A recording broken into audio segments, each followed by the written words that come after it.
Bonjour à tous, nous continuons notre série Qu'est-ce à dire en langage messe et nous voici arrivés au credo ou profession de foi. Oui, dans la messe, pas à toutes, mais aux messes importantes des dimanches et des solennités, il y a un temps où nous exprimons notre foi. Qu'est-ce qui se passe? Qu'est-ce qu'il y a à dire là-dessus?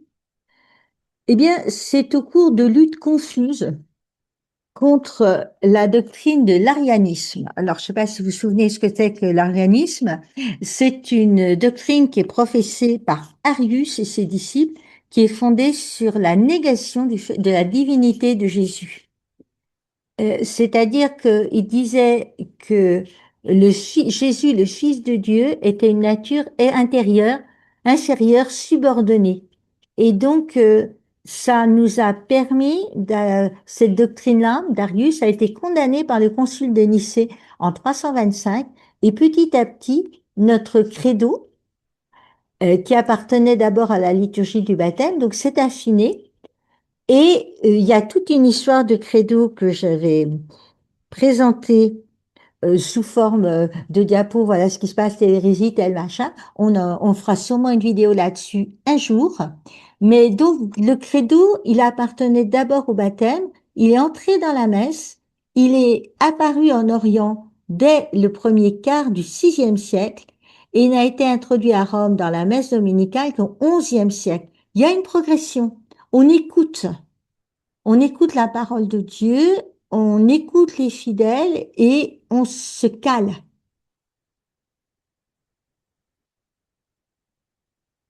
Après l'homélie,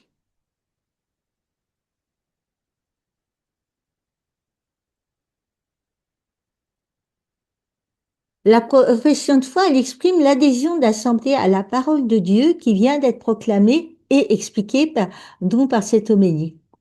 La foi, c'est notre réponse à l'appel de l'amour de Dieu. C'est le mouvement par lequel tout notre être se confie à celui dans lequel on a éprouvé un amour plus fort que la mort. Si le credo il commence par une affirmation au singulier je crois, parce que c'est une profession de foi du baptême qui rappelle aux fidèles leur privilège de baptiser. Alors, baptiser bébé, les parents, les parrains, marraines ont dit oui. Baptiser adulte, eh bien, oui, nous adhérons, enfin, du bout des lèvres, sûrement, je vais finir par le penser et le comprendre un jour. Et effectivement, petit à petit, on comprend. Donc, le baptême fait de nous un royaume de prêtres, mais il habilite à célébrer, à devenir prêtre, prophète et roi. Et donc, cette parole de foi qui redit l'amour du Père pour ses enfants, la communauté rassemblée ici et maintenant, elle se construit, elle se soude, d'où des formules des fois dialoguées. Croyez-vous? Oui, nous croyons. Et c'est ce que la question que l'on pose rituellement au catéchumène. Moi, j'ai envie de vous dire, si vous n'y croyez pas, ne le dites, enfin, vous avez, prenez vos responsabilités. En proclamant je crois, je rejoins frères et sœurs de l'Église naissante qui ont souffert et parfois versé leur sang pour que puisse être confessée la foi commune. Et donc, c'est la réponse du peuple de Dieu à la parole de Dieu annoncée. Et à un moment du credo, alors, on va avoir un grand moment. Je vous donne le texte, je l'ai recopié et je l'ai mis en dialogue. Il est parfois important d'avoir l'un qui répond à l'autre, comme dans les chœurs monastiques, comme dans les lieux. Je crois en un seul Seigneur, et ça continue.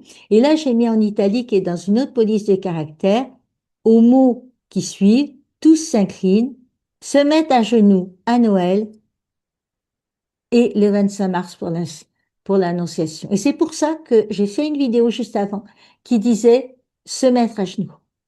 Mais sinon, on est invité à s'incliner. Donc, bien percevoir le credo. Donc, c'est la préface générale au missal romain qui nous rappelle que ce symbole, ce credo est chanté ou récité avec le peuple. Tous sont debout et tous vont s'incliner profondément, voire faire la génuflexion aux solennités de l'Annonciation et de Noël. Donc, il y a la dignité de l'homme debout et il y a celui qui incline le tête ou le buste. Et quand on incline le corps, c'est l'inclination profonde des, et cette inclinaison, elle rappelle que au psaume 118, on a verset 36, incline mon cœur vers tes exigences, mon cœur incline à pratiquer tes commandements, c'est à jamais ma récompense. Mais au-delà de l'insistance sur ce temps, ce corps qui participe à la prière pleinement et avec pleine dignité, eh bien, cette parole, ce credo, faut pas oublier qu'on le prononce comme la foi de l'Église, la foi à laquelle nous avons adhéré par notre baptême, par notre profession de foi. Si enfant, on nous a proposé de faire notre profession de foi, acte important qui fait partie de l'initiation des enfants à la vie chrétienne, et un acte qui a été construit avec les années en disant, on m'a dit quelque chose, non, ça va pas. Un seul Dieu. Son règne n'aura pas de fin. Les paroles, dans les traductions qui nous sont données, peuvent évoluer pour s'affiner parce que les langages, vous l'avez remarqué, ils changent. Mais le langage du corps, moi, je trouve qu'il a ça d'extraordinaire, c'est qu'il est universel et souvent intemporel. Se tenir debout, ça sera toujours se tenir debout avec telle relation. S'incliner, c'est telle chose. Se mettre à genoux, c'est la signification, on a dit. Et le faire soi en adhérant à ce point-là. Alors, n'oublions pas de dire notre credo, de dire notre profession de foi. Telle est la foi de l'Église, telle est celle à laquelle nous adhérons. Réjouissons-nous d'avoir des messes dominicales, des fêtes de préceptes où l'on dit le credo, profession de foi, sur les différentes formules possibles. Quand je dis mon credo, quand je dialogue le credo, je renouvelle mon adhésion à la foi chrétienne et je renouvelle mon adhésion à son contenu. Merci pour votre attention, merci pour votre fidélité et je vous dis à très vite pour la prochaine vidéo.